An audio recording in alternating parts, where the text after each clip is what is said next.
सूत जी कहते हैं ऋषियों, जब देवर्षि नारद जी एक बार कहाँ गए, कैलाश पर्वत भगवान शंकर से मिले, और जब वहां पर जाते तो भगवान शंकर नहीं थे कैलाश पर्वत पर, केवल मैया पार्वती बैठी हुई थी। पार्वती ने कहा नारद जी बताओ किस लिए आए हो।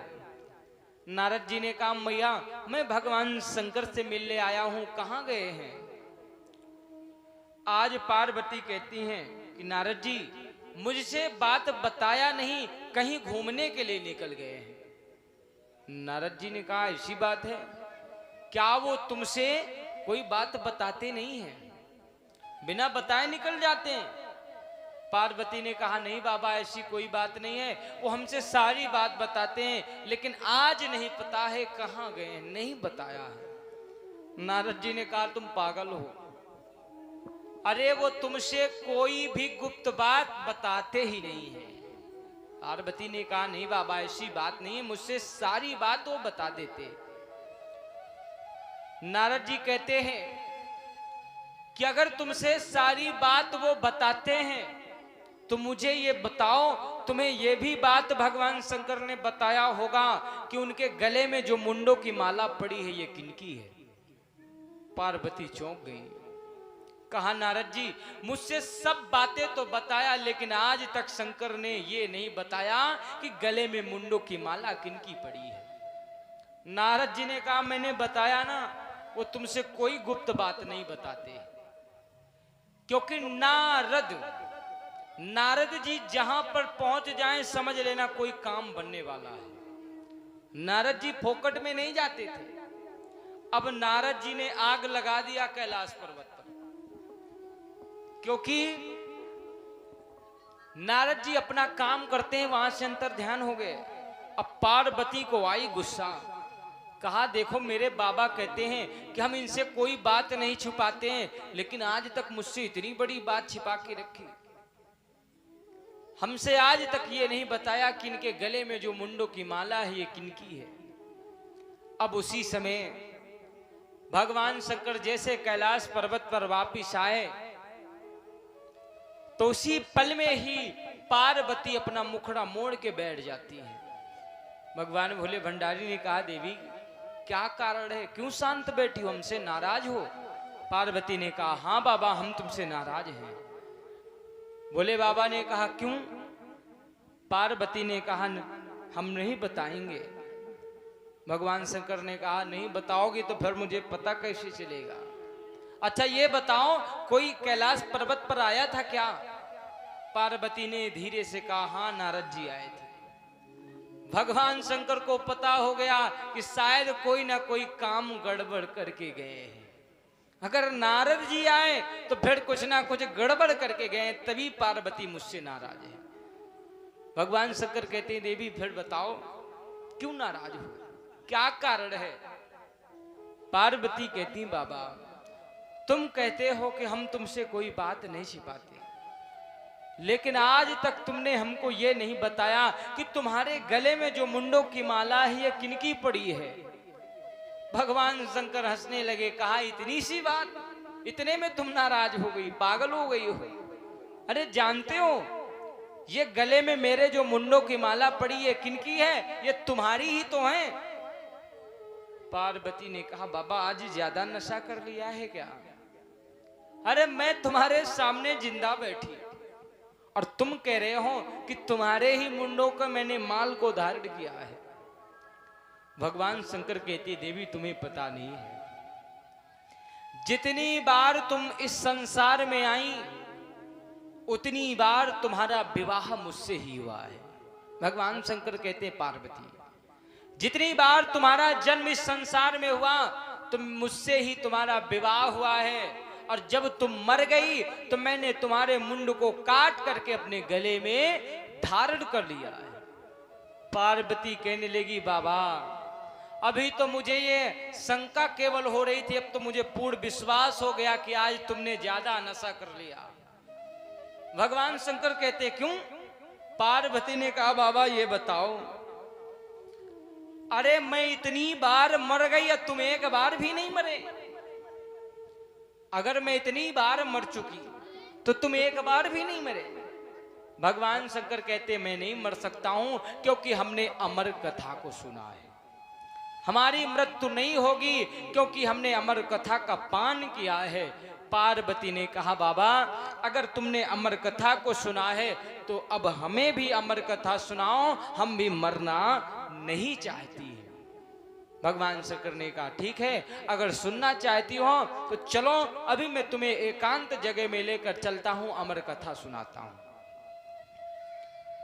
आज एक बियाबान जंगल में मैया पार्वती को लेकर भगवान भोले भंडारी पहुंचे और पहुंच करके भगवान शंकर ने अपने डमरू को निकाला और इतना तेजी से डमरू को बजाया। क्यों बजाया? जितने भी उस जंगल के जीव जंतु पशु पक्षी थे सब जंगल छोड़ के भाग गए, क्योंकि जानते हैं अगर पार्वती के अलावा दूसरे व्यक्ति ने सुन लिया अमर कथा को वो भी अमर हो जाएगा। भगवान शंकर ने देखा अब सब लोग चले गए, चलो पार्वती को कथा सुनाता हूं। एक वृक्ष के नीचे पार्वती को बैठाला। भगवान शंकर ने नेत्र बंद किया, कहा देवी जब मैं कथा सुनाऊं तो तुम्हें हुकी भरना है। क्यों? मुझे मालूम होना चाहिए तुम कथा सुन रही हो कि नहीं सुन रही हो। पार्वती ने कहा ठीक है बाबा, हम हुकी भरती जाएंगी। अब भगवान शंकर जिस वृक्ष के नीचे कथा सुना रहे थे उसी वृक्ष में एक घोंसला था, जिस घोंसले में एक तोता का जोड़ा रहा करता था। और जब भगवान शंकर ने डमरू को बजाया तो तोता और तोती दोनों उस घोंसले को छोड़कर चले गए, उनमें उनका अंडा रखा हुआ था। अब जैसे भगवान भोले भंडारी ने कथा को प्रारंभ किया तो वो अंडा फूट गया, और जैसे वो अंडा फूटा उसमें से एक छोटा सा तोते का बच्चा निकल आया। अब वो बेचारा जैसे निकला सीधा घोंसले से ऊपर से नीचे चला आया। अब जैसे नीचे आया तो वो छोटा सा बच्चा चलते चलते पार्वती मैया के साड़ी के पल्लू में जाके छिप गया। भगवान शंकर ने कहा देवी अब मैं कथा सुना रहा हूं। पार्वती ने कहा ठीक है। अब भगवान भोले भंडारी ने अमर कथा को प्रारंभ किया। पार्वती कथा को सुन रही है, लेकिन जैसे कथा थोड़ी बढ़ाई भगवान भोले भंडारी ने पार्वती को नींद आ गई। हमने बताया था ना कि जहां पर अच्छी कथाएं होती हैं अक्सर भक्तों को नींद आती है। हम लोग क्या हैं, जब पार्वती को नींद आ गई, हम लोग तो कुछ नहीं है। जब मैया पार्वती को ही नींद आई, केवल कथा को प्रारंभ ही किया था भगवान शंकर ने, पार्वती सो गई।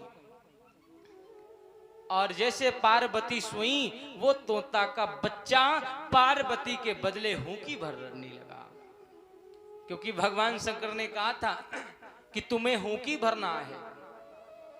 अब पार्वती सो रही, वो तोता का बच्चा कथा सुन रहा है, हुकी भरते जा रहा। धीरे धीरे करके भगवान शंकर ने सारी अमर कथा को आज सुना दिया। पार्वती तो सोई रह गई, वो तोता का बच्चा पूरी अमर कथा को सुन गया। अब जैसे अमर कथा को सुन गया भगवान शंकर ने आज नेत्रों को खोला। कहा देवी पार्वती। पार्वती नेत्र बंद करे हुए डोल रही थी। अब जैसे झटका दिया भगवान शंकर ने, पार्वती झटपटा के उठी। कहा बाबा हाँ बताइए। भगवान भोले भंडारी ने कहा देवी कथा सुन लिया? पार्वती ने कहा नहीं बाबा मैंने कथा नहीं सुना, मैं तो सो गई थी पहले ही जब आप कथा को प्रारंभ किया। अब भगवान शंकर चौंक गए। कहा अगर पार्वती सो गई तो ये कथा सुन कौन रहा था? भगवान शंकर समझ गए कि हम दोनों के अलावा यहां कोई तीसरा व्यक्ति भी मौजूद है जिसने छिप करके हमारी अमर कथा को सुना है। आज एक त्रिशूल को निकाला भगवान शंकर ने, कहा जिसने भी हमारे अमर कथा को सुना है जाओ उसके प्राण ले लो। आज वो तोता का बच्चा बेचारा घबरा गया, सीधा मैया पार्वती के साड़ी के पल्लू के बगल से निकला, छटपटा के उड़ के भागने लगा। अब भगवान शंकर का त्रिशूल भी पीछे पीछे जा रहा है। अरे लाल पटोना उड़े भगा एक वंड के खोखे से, शंकर जी ने देख लिया उसे झरोखे से। लेकिन वो तोता का बच्चा क्या सोच रहा है कि जो ये मेरे पीछे त्रिशूल आ रहा है ना, नहीं वरदान देगा ये, मगर मेरी जान लेगा।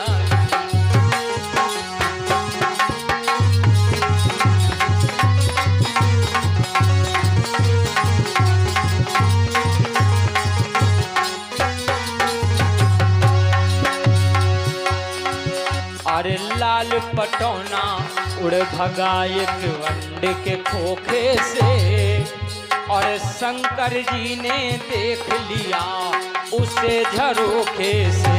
नहीं वरदान देगा ये, मगर मेरी जान लेगा।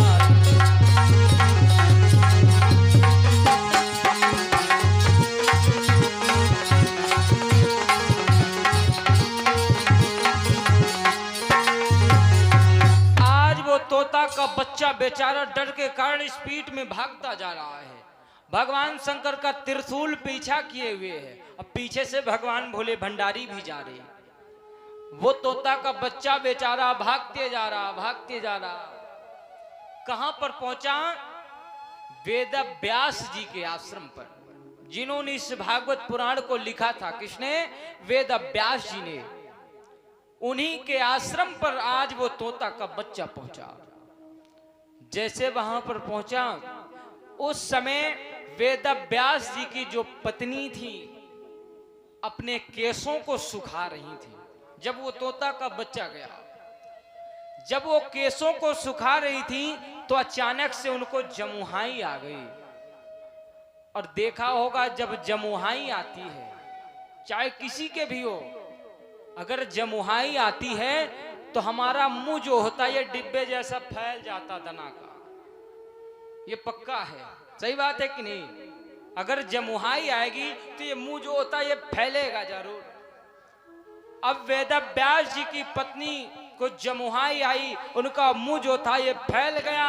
अब वो तोता का बच्चा इतना स्पीड में था कि उसको ये नहीं पता चला कि मैं घोंसला में जा रहा कि किसी के मुंह के अंदर जा रहा। अब वो तोता का बच्चा डर के कारण बेचारा इतना स्पीड में गया कि मुख के अंदर से ही आज वेद व्यास जी की पत्नी के गर्भ में पहुंच गया। अब जैसे जमुहाई उनकी हटी, उनको पता ही नहीं चला कि मेरे अंदर कुछ गया। भगवान शंकर का जो त्रिशूल पीछे से जा रहा था रुक गया। उसने देखा कि तोता का बच्चा अचानक से गायब हो गया। गया तो कहां गया? तब तक भगवान शंकर भी पीछे से पहुंच गए वेद व्यास जी के आश्रम पर।